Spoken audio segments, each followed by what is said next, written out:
Bueno, buenas tardes a todos. Un gusto estar en la Sociedad de Cirugía. Felicitaciones a los organizadores.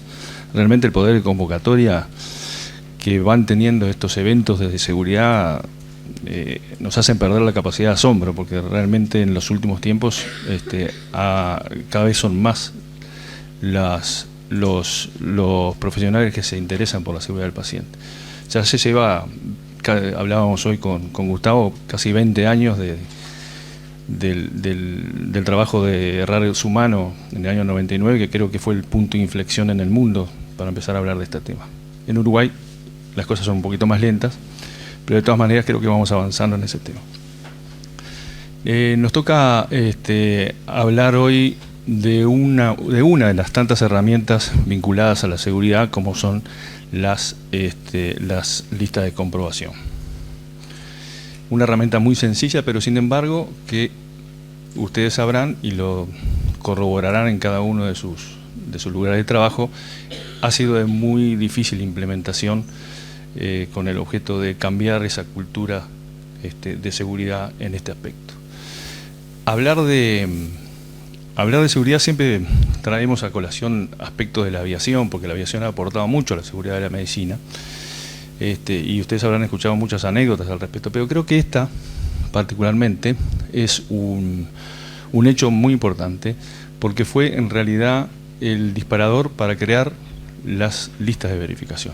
Les cuento muy brevemente: albores de la Segunda Guerra Mundial, 1935, un concurso que se hizo en Estados Unidos, porque tenían que elegir un nuevo avión bombardero para fortalecer la aviación de los Estados Unidos.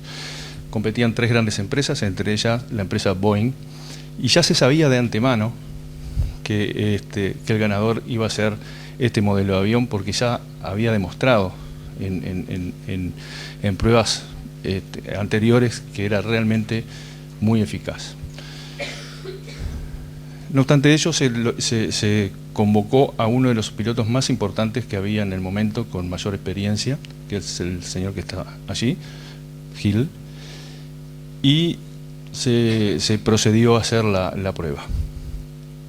Sucedió que el avión carreteó 90 metros y se estrelló. Fue un accidente muy famoso en 1935. Por supuesto el aviador falleció. Hubieron, creo que, 2 sobrevivientes de los 5 tripulantes que tenía ese avión. Pero miren qué interesante. Los diarios de aquella época expresaron demasiado avión para ser conducido por solamente una persona. Es decir, era la primera vez que la tecnología había superado la capacidad del humano para estar atento a todas las cosas que tenían que hacer en el momento del despegue.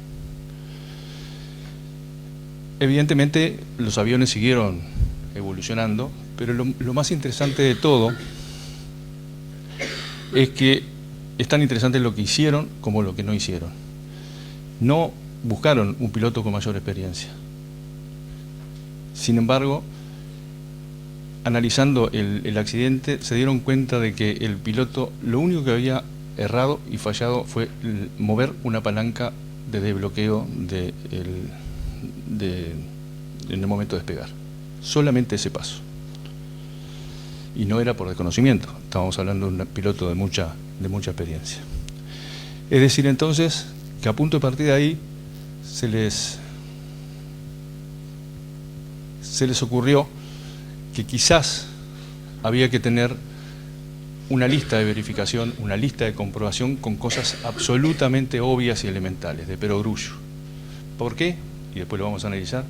Porque justamente esas pequeñas fallas pueden desencadenar errores fatales. El piloto sin duda estaba preocupado por muchísimas otras cosas, de cómo iba a ser el vuelo, los cálculos que tenía que hacer. Sin embargo, se olvidó de mover una palanquita. Si nosotros eso lo extrapolamos a la medicina y empezamos a basar cosas complejas, como puede ser una operación, en cosas muy sencillas, como puede ser una lista de comprobación, vamos a ver que eso ha tenido resultados importantes. La primera etapa de la medicina, la etapa del paternalismo médico, el médico era el centro de atención y por supuesto era el responsable de todo, de todos sus aciertos y de todos sus errores. Sin embargo, ese médico anterior, el de la época antigua, podía conducir el avión de la medicina, pero hoy el avión es mucho más complejo. No lo puede, de ninguna manera lo puede manejar una sola persona, ni dos, ni tres. Necesitamos, como decían los anteriores expositores, del equipo asistencial. La primera etapa de la medicina siempre se guió fundamentalmente por el desconocimiento, es decir, se sabía poco. Hoy se sabe mucho, pero no somos capaces de hacerlo bien en algunas ocasiones. Es decir, antes éramos ignorantes porque desconocíamos cuestiones de la medicina, de las patologías, de los diagnósticos, de los tratamientos. Sin embargo, hoy tenemos ese conocimiento, pero somos ineptos. Yo sé que inepto suena fuerte, pero en definitiva es la incapacidad de hacer algo bien en algunas ocasiones, a pesar de tener todo el bagaje de conocimiento que se ha desarrollado en todo este tiempo. Y eso solamente sucede por una razón, porque somos falibles y porque vamos a errar, y como decía Eduardo Olivera, inevitablemente vamos a tener errores en nuestro quehacer diario. Y esto es un poco para mostrar justamente que el sumum, que es en definitiva el momento clave, que es el momento de empezar la operación, tenemos que tener el concepto que detrás de eso hay un equipo asistencial con muchos participantes, cada uno con su responsabilidad, cada uno con su valor, y que en definitiva tienen que trabajar en conjunto para lograr que esa intervención quirúrgica se haga correctamente. Sala de operaciones es un ámbito complejísimo. Los que estamos en sala de operaciones a veces no nos damos cuenta de cuán complejo es, porque lo vivimos todos los días. Y básicamente esa complejidad se basa en tres pilares fundamentales. Es un ambiente incierto en algunos casos, ¿verdad? Manejamos cierta incertidumbre en las acciones que hacemos. Somos falibles, cada uno de nosotros, los médicos, las nurses, los enfermeros, y hay un grado de variabilidad de la práctica médica importante, como decían hoy. No es lo mismo asistir a un paciente ayudado solamente por una persona en un hospitalito del interior que de repente en una institución de Montevideo. Lo mismo, siempre puede haber una variabilidad y uno se tiene que adaptar a esas situaciones. Es decir, entonces, que la sala de operaciones es lo que se llama un sistema adaptativo complejo. ¿Por qué? Porque ahí interaccionan cirujanos, anestesistas, licenciados, enfermeros, administrativos, y están de alguna manera influenciados por otros aspectos sociales, económicos. Hoy se habló mucho de la parte laboral, tecnológicos, políticos, institucionales, y en el medio de eso está el paciente. Entonces, sin lugar a dudas, tenemos que reconocer de que las salas de operaciones son un sistema adaptativo complejo y que estamos en un lugar con riesgo, que podemos hacer daño. Y siempre, en el medio del ambiente incierto, nosotros lo que tenemos que tratar es de cerrar la brecha entre lo ideal y lo real. Nunca llegamos a lo ideal en nuestras instituciones, pero tenemos que tender a ello. Y para ello tenemos que munirnos de ciertas herramientas que nos aporten, de alguna manera, cierta seguridad para hacer lo que hacemos. Ya van 10 años de que la Organización Mundial de la Salud lanzó el concepto de la cirugía segura salvavidas. Hemos avanzado, sin duda, lentamente, como decíamos al principio, pero nos falta muchísimo. La razón por la cual la Organización Mundial de la Salud focalizó el tema quirúrgico fue justamente estos números, que claro, son números macro, y uno dice, 230 millones de intervenciones anuales, 7 millones de complicaciones, 1 millón de muertes, 500.000, medio millón que pudieron ser evitadas con acciones sencillas. Si uno lo ve así, dice, es enorme. Sin embargo, vamos a ver que no es tan enorme porque esto es en el mundo. Son cifras macro. Este trabajo, que es un trabajo muy bueno, uno de sus autores es Atul Gawande. Si no leyeron el libro El efecto de la checklist, se lo recomiendo, es fantástico. Debería de ser un libro de consultas, casi novelado, pero es brutal cómo este cirujano trata de transmitir la importancia de las listas de comprobación. Y hay trabajos que definen muy bien y han analizado en el proceso asistencial de los pacientes desde el ingreso al alta y de los pacientes quirúrgicos, donde suceden la mayor parte de los eventos adversos. Y es en sala de operaciones, sin duda, por lo que decíamos anteriormente, porque es un sistema complejo. Y es allí, en sala de operaciones, donde suceden esas cuestiones, donde la lista de verificación actúa mayormente. ¿Y por qué la lista de verificación es importante? En esas cosas absolutamente tontas que nos hace recordar, por ejemplo, el lado que vamos a operar, cómo se llama el paciente, si es alérgico o no, si le dimos el antibiótico o no se lo dimos. ¿Por qué? Porque a medida que hacemos acciones rutinarias, tenemos más chance de errar.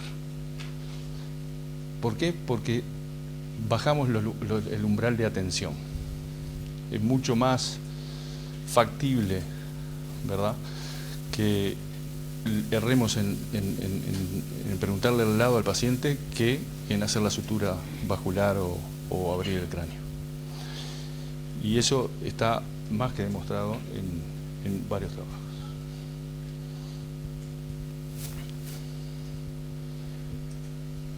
La lista de verificación, como decían algunos de los que me precedieron, actúa fundamentalmente en dos aspectos, en cumplir un protocolo y en evitar los lapsos. Por supuesto que no actúa en el conocimiento. Si el cirujano no sabe suturar el estómago, la lista de verificación no va a actuar ahí, va a actuar en cosas mucho más sencillas. Va a actuar en saber de qué vamos a operar a ese paciente.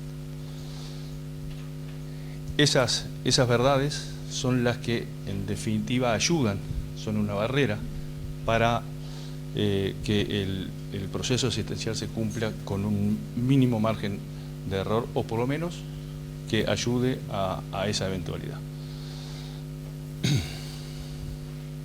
Este fue un comentario que está justamente en el libro que les decía, que justamente lo que habla es de qué tontería tan trascendental, es decir, qué importancia son esas pequeñas cosas que nosotros queremos recordar antes de comenzar un proceso tan importante como puede ser una cirugía, por más banal que ella sea.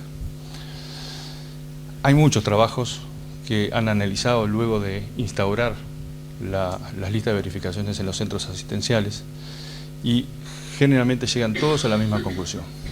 Facilita la comunicación interdisciplinaria, lo que decía Eduardo hace un ratito, mejora el trabajo en equipo, disminuye la morbimortalidad, disminuye la estancia hospitalaria y por supuesto que estimula la cultura de seguridad dentro de sala de operaciones.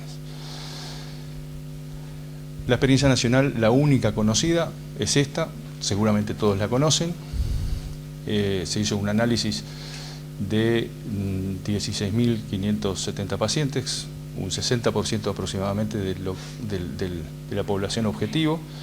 Se analizó los resultados a 24 meses y la principal conclusión fue que se evitó un evento centinela cada 2 meses. Fíjense, eventos centinela son los eventos más graves. Por ejemplo, operar del lado incorrecto, operar al paciente incorrecto, la muerte intraoperatoria, los incendios en sala de operaciones. Y de ese trabajo nacional del año 2013 también surgieron algunas recomendaciones, como fue la de planificar la implementación, diseñar material de apoyo y dejar siempre un lugar en la lista de verificación de observaciones para que haya una tormenta de ideas por parte de quien la utiliza para ir mejorándola en el correr del tiempo. Ahora bien, ¿por qué una cosa tan elemental, sencilla, que lleva más o menos 2 minutos, no tenemos suerte en cuanto a la implementación? Y eso es una realidad. Tenemos una resistencia clarísima por parte del equipo de salud y fundamentalmente de los médicos y fundamentalmente de los cirujanos. Me duele decirlo porque acá hay anestesistas presentes. Tengo que reconocer que han sido el buque insignia en lo que tiene que ver seguridad dentro de sala de operaciones. Pero los cirujanos, que somos bichos raros, muchas veces omitimos esta cuestión. ¿Por qué? Porque nos parece que es una cosa absolutamente banal. ¿Y cuál es la razón por la cual hay de alguna manera esa resistencia o esa indiferencia ante una cosa que ha demostrado en el mundo ser buena? Fundamentalmente por 2 cosas. Primero, por la baja visibilidad del daño. A mí no me va a pasar. ¿Por qué justo a mí me va a suceder que voy a operar del lado derecho si tengo que operar izquierdo? Es muy raro que pase. Entonces, la visibilidad, como es poco frecuente, ya lo dijo Lucien Lepp, la paradoja de los números pequeños. Es decir, es tan poco probable que suceda que no le damos importancia. Aquel medio millón que le mostraba al inicio de complicaciones y que podían haber sido resueltas con barreras sencillas, parecía mucho, pero eso diluido en el mundo es muy poco. Sin embargo, todos acá estamos en el ámbito de la salud y ustedes conocen casos que han sucedido, sin ir más lejos el año pasado, de cuestiones de operar de una cosa a un paciente que no había ingresado para eso, o operar del lado izquierdo y era del derecho, en fin, sucede cada tanto. Y el segundo hecho, que por donde se fundamenta, creo yo, la resistencia a usar estas cuestiones, es la autonomía profesional amenazada. Y eso va un poco también con el desarrollo de la cultura de seguridad que decía el doctor Olivera. Hay un gradiente de jerarquía dentro de sala de operaciones que a veces es muy fácil de romper. Eso es una realidad.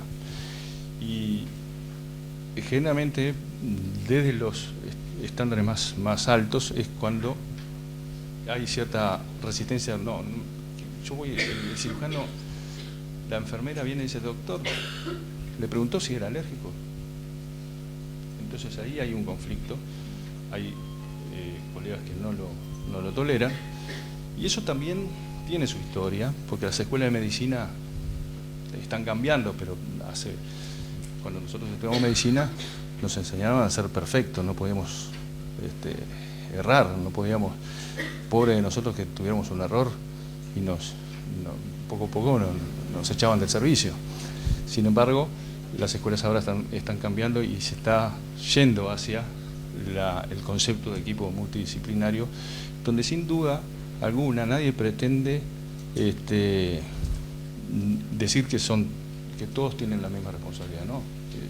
Obviamente seguramente hay jerarquías dentro del tratamiento de una patología, pero tratar de evitar la autonomía, amenazar la autonomía del profesional, y hay que trabajar muchísimo sobre eso, y va a costar, sin duda que va a costar. Es un poco lo que Mafalda decía allí, ¿verdad? El tema de la jerarquía profesional muchas veces es una barrera que hay que de alguna manera mitigar. ¿Y qué hacemos con esto? Porque tenemos una herramienta que es buena, que ha demostrado ser buena en el mundo, en los países desarrollados y en los no desarrollados, que ha demostrado con creces que disminuye la morbilidad y la mortalidad por errores a veces increíbles. Sin embargo, tenemos una barrera por parte del propio entorno que está alrededor del paciente quirúrgico. Y bueno, algunas recomendaciones han sido descritas. Hay que escuchar las razones. ¿Por qué no querés usarla?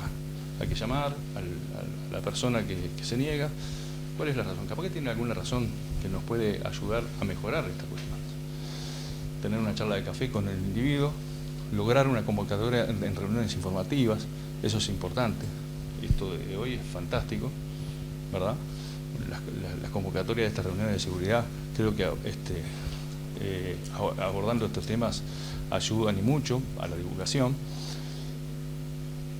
No ser estrictos en el diseño de las listas de verificación, porque cuando empezaron las primeras listas en el acuerdo con Costa Rica, el concepto era no se puede modificar.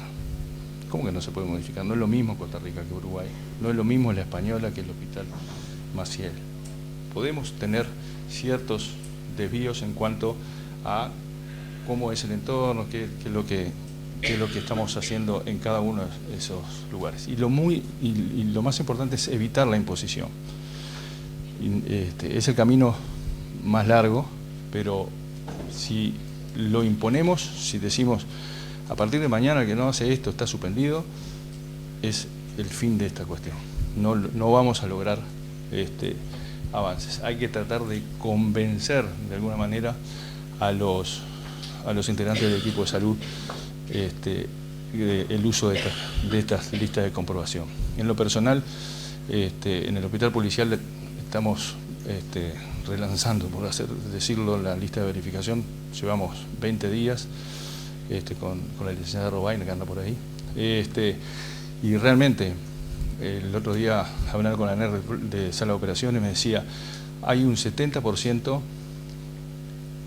de lista de verificación comenzadas a hacer, pero solamente un 30% hechas completamente y bien.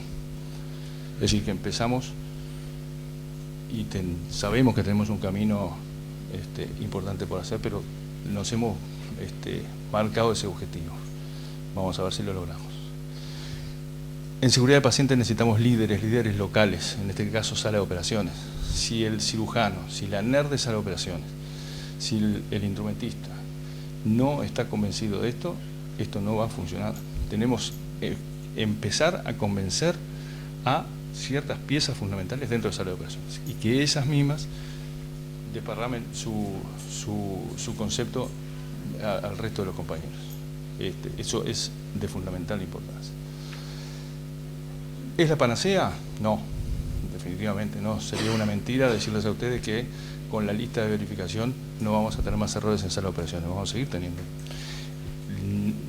De todas maneras, lo vamos a minimizar, que es la cuestión. Esto es una herramienta, no es la panacea, no es el fin de la cuestión, pero creo sí que es una herramienta que por demás ha demostrado ser sumamente útil en lo que tiene que ver con sala de operaciones. Por eso, cambiando el título de la presentación del inicio, si era razonable pensar en seguridad asistencial sin lista de verificación, estamos convencidos que no es razonable. Y en ese sentido creo que todos los protagonistas de sala de operaciones tenemos que de alguna manera profundizar en este tema y tratar de cambiar esa cultura del no para empezar a usar esta herramienta que es muy útil. Muchas gracias.